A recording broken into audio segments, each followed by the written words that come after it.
Hello dears, তোমরা কেমন আছো? আশা করছি তোমরা সকলে খুব ভালো আছো। আমি কিন্তু আবার একটা নতুন ব্লগ নিয়ে চলে এসেছি।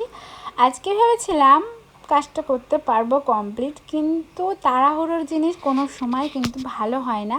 সেই জন্য আজকে কমপ্লিট করতে পারলাম না। তোমাদের তো আগে একটা ভিডিওতে শেয়ার করেছি যে আমি গোপালের অঙ্গরাগ করছিলাম, আর আস্তে আস্তে সবার অঙ্গরাগে আমি করব, যেইটুকুনি পারি, যেইটুকুনি সম্ভব হয় আমার দিক থেকে সেইটুকুনি কিন্তু অবশ্যই আমি করার চেষ্টা করি। যেহেতু প্রতিনিয়ত স্নান করানো হয়, মোছানো হয়, সেই জন্য কিন্তু সববার মানে চোখ সব কিছু খারাপ হয়ে যায়, তো সেটা দেখতে একদমই কিন্তু ভালো লাগে না।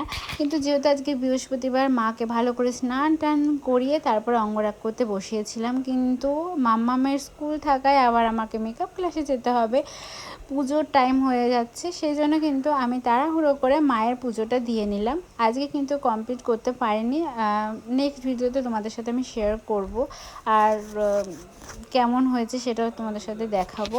তো আজকে শুধু মায়ের চোখটা একটুখানি এঁকেছি, তাছাড়া আর কিছুই আমি করতে পারিনি। তারপরে কিন্তু পুজো কমপ্লিট আমার, আর তারপরে চলে এসেছিলাম আমি মেকআপ ক্লাসে। আর এসেই এই হেয়ারটা আমি প্র্যাকটিস করেছি, ক্রিম্পিং ছাড়া কিন্তু এই মেশি বানটা করেছি। তোমরা অবশ্যই জানিও কেমন হয়েছে।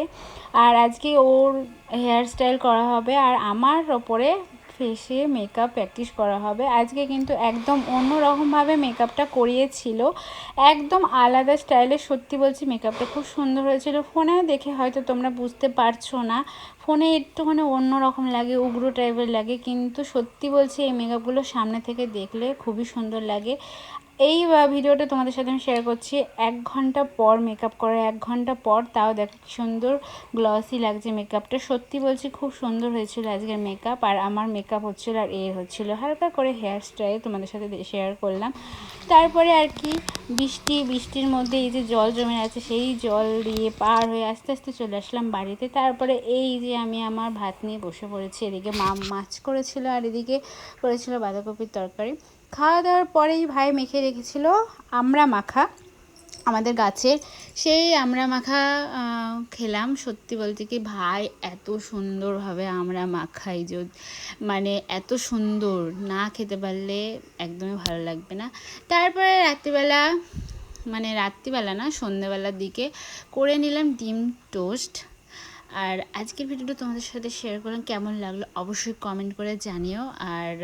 আর এদিকে আমার কিন্তু ডিম টোস্ট একদম কমপ্লিট। আর এই যে ডিম টোস্ট হয়ে গেছে, আর তার উপরে দিয়ে দেবো কিন্তু গোলমরিচ গুঁড়ো। আর গোলমরিচ গুঁড়ো দিয়ে ডিম টোস্টটা খেতে দারুণ লাগে। তো তোমরা কে কে গোলমরিচ দিয়ে এইভাবে ডিম টোস্ট খাও অবশ্যই জানিও।